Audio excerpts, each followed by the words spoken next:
हरे कृष्णा हरे कृष्णा हरे कृष्णा कृष्णा कृष्णा हरे हरे हरे राम राम राम हरे हरे। सनातन दिव्यता में आपका स्वागत है और मैं हूं पद्म गुप्ता। आज की तिथि है वैशाख मास के कृष्ण पक्ष की प्रतिपदा। आज से वैशाख मास प्रारंभ हो गया है। दिन रविवार है, छुट्टी का माहौल है।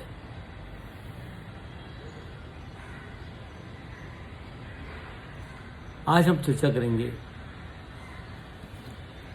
श्रीमद् भगवद गीता के सार की।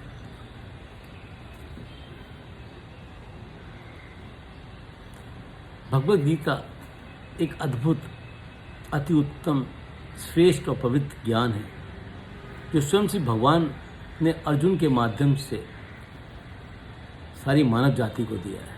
ये विलुप्त ज्ञान था।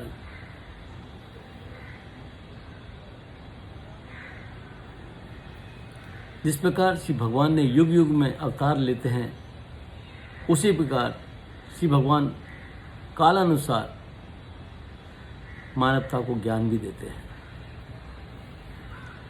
कालांतर में जब यह ज्ञान लुप्त हो गया था तो इसको किसी न किसी निमित्त द्वारा श्री भगवान ये ज्ञान देकर कृपा करते हैं। इस ज्ञान द्वारा जिज्ञासुओं की सब जिज्ञासा का निवारण मिल जाता है।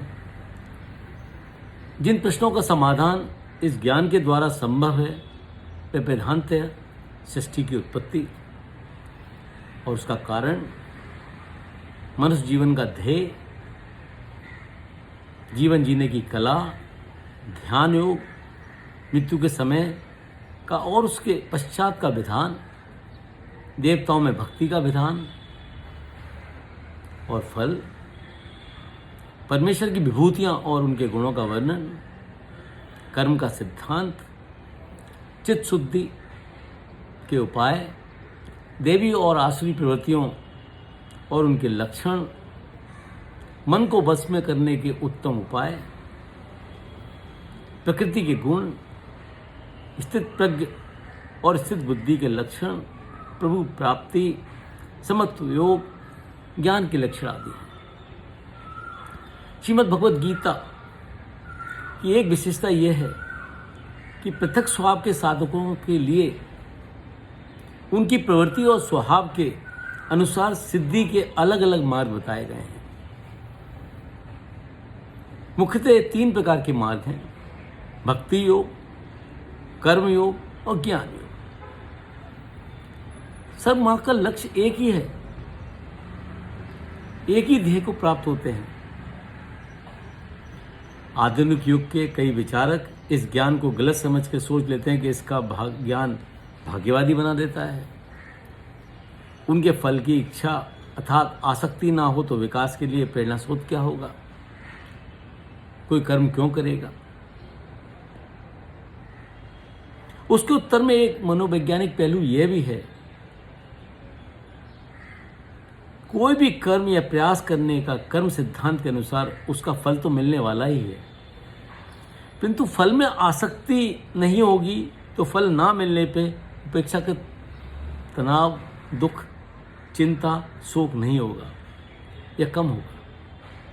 इसके आध्यात्मिक पहलू में फल की इच्छा का त्याग करने पर परम शांति मिलती ही है।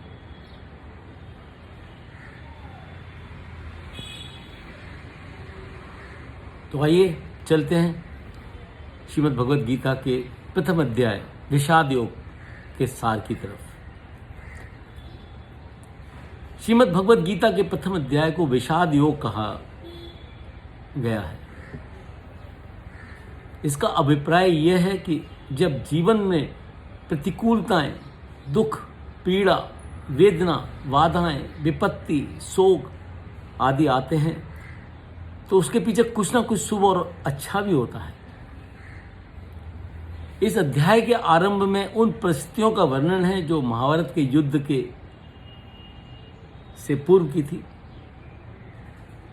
महाभारत का युद्ध कौरवों और पांडवों के मध्य हुआ।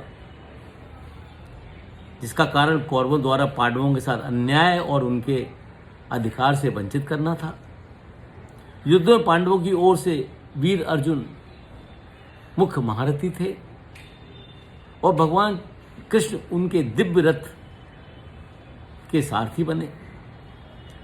कौरवों की ओर से पितामह भीष्म, आचार्य द्रोण, गुरु कृपाचार्य आदि मुख्य महारथी थे, जो दुर्योधन के लिए अपनी सेनाओं निष्ठाओं के कारण अधर्म के पक्ष में थे और युद्ध कर रहे थे। अर्जुन ने दोनों सेनाओं के योद्धाओं और उनकी व्यूह रचना का निरीक्षण करने हेतु श्री भगवान के सम्मुख अपनी इच्छा प्रकट की थी। श्री भगवान उस अलौकिक रथ को दोनों सेनाओं के ठीक मध्य भीष्म पितामह, आचार्य द्रोण और गुरु कृपाचार्य के सामने खड़ा कर देते हैं। अर्जुन अपने प्रियजन, सगे संबंधी, गुरुजनों को देखकर तीव्र विषाद, मोह और शोक में चला जाता है और कंपन करते हुए युद्ध करने में असमर्थता प्रकट करता है।